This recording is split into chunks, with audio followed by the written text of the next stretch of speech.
Story Collection tabiriba mayambu khurumjari. Ahanbada thabaki pau pijari. RBR Products tagi thoglakpa zero lamagi matung ina sales and marketing gi walk-in interview ama pangthokadori. Walk-in interview asi sales and marketing da freshers amadi experience animangna saruk yaba yagani. Salary gi oina negotiable mafamna sagonban tera amudon akam lakai. Akupa maron gidamak bijariba contact number 8837063718 amadi 8837042990 hariba contact number sing asida pau phawbirakpa yagani mayamsu saruk yabiyu.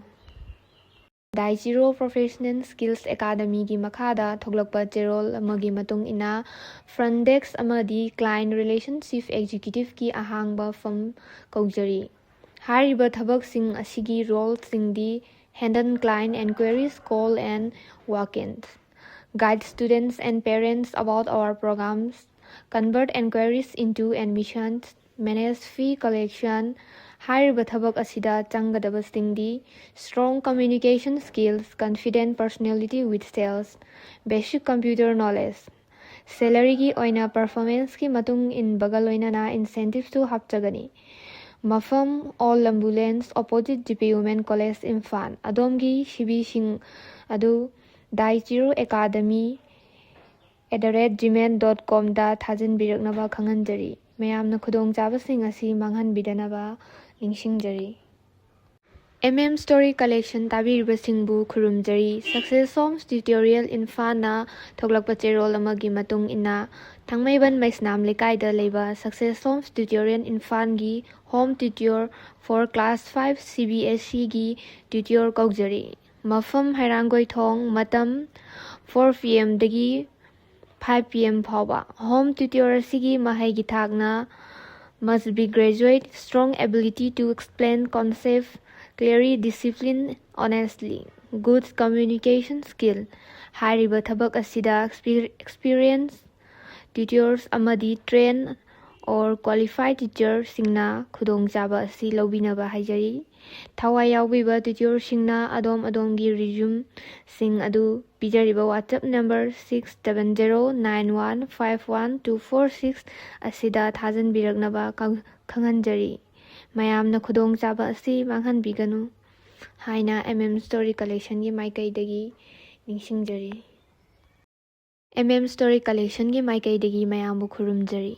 Thabaki pau pijari. Manipur Online Store dagi thoglakpa cherol amagi matung ina advertising executive ama kaujari. Thabak asida changadaba sing adudi mahigi thakna yamdrabada 10+2 oigdabani. Willing to learn and work in a team, good communication skills and ability to multitask. Content creator. Hena akupamarol gidamak Facebook ki kuthangda Manipur Online Store amadi contact number 7640969659 da pau phawbinaba ningsingjari. Mayamda Story Collection gi maikaidagi khudong chaba asi khanghanjari. Story Collection gi maikaidagi mayambu khurumjari. Thabaki pau pijari. TLT Sports Academy dagi thoglakpa cherol amagi matung ina ozagi firm khara kaujari. Hariba firm sing madudi primary teacher, all subjects, English teacher, Hindi teacher, Manipuri teacher, mathematics teacher, science teacher, physical education, sport coach. Hariba firm sing asi da changadaba singdi graduate natraga postgraduate loinana BEd loiba oigadabani amadi good communication sings loinana passion for teaching and students development. Bijariba khudong chaba sing di residential facility available amadi friendly and professional working environment. Mafamna Tharoijam Imphal. Contact number 9862928892. Mayamda Story Collection gi maikaidagi khudong jaba asi khanghanjari. Story Collection gi maikaidagi mayambu khurumjari.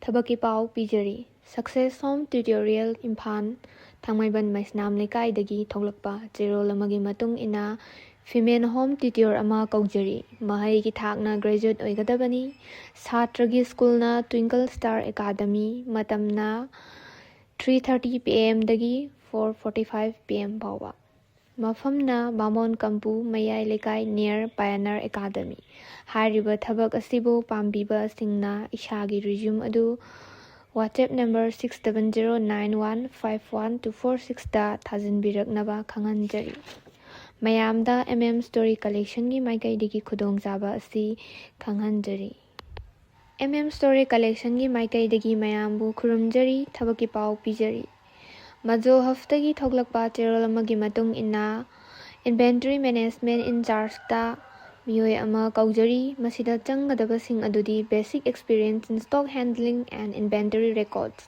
Knowledge of Excel and ability to manage stock efficiently, organised, responsible and able to handle multitasking, ꯑꯃꯗꯤ data ꯑꯣꯄꯔꯦꯇꯔꯗ post 2꯫ ꯃꯁꯤꯗ ꯆꯪꯒꯗꯕꯁꯤꯡ ꯑꯗꯨꯗꯤ good typing speed with accuracy, basic knowledge of MS Word and Excel, attention to detail and ability to manage data properly꯫ ꯍꯥꯏꯔꯤꯕ ꯊꯕꯛꯁꯤꯡ ꯑꯁꯤꯕꯨ ꯄꯥꯝꯕꯤꯕ ꯏꯆꯤꯟ-ꯏꯅꯥꯎꯁꯤꯡꯅ ꯑꯗꯣꯝꯒꯤ ꯁꯤꯚꯤꯁꯤꯡ ꯑꯗꯨ ꯍꯥꯏꯔꯤꯕ ꯋꯥꯆꯦꯞ ꯅꯝꯕꯔ 6709836303 ꯗ ꯊꯥꯖꯤꯟꯕꯤꯔꯛꯅꯕ ꯈꯪꯍꯟꯖꯔꯤ꯫ ꯃꯐꯝꯅ ꯀꯩꯁꯥꯝꯄꯥꯠ ꯁꯦꯒꯥ ꯔꯣꯗ, ꯀꯣꯟꯖꯦꯡ ꯍꯖꯥꯔꯤ ꯂꯩꯀꯥꯏ, ꯅꯦꯛꯁ ꯇꯨ ꯈꯥꯗꯤꯝ ꯁꯣꯔꯨꯝ꯫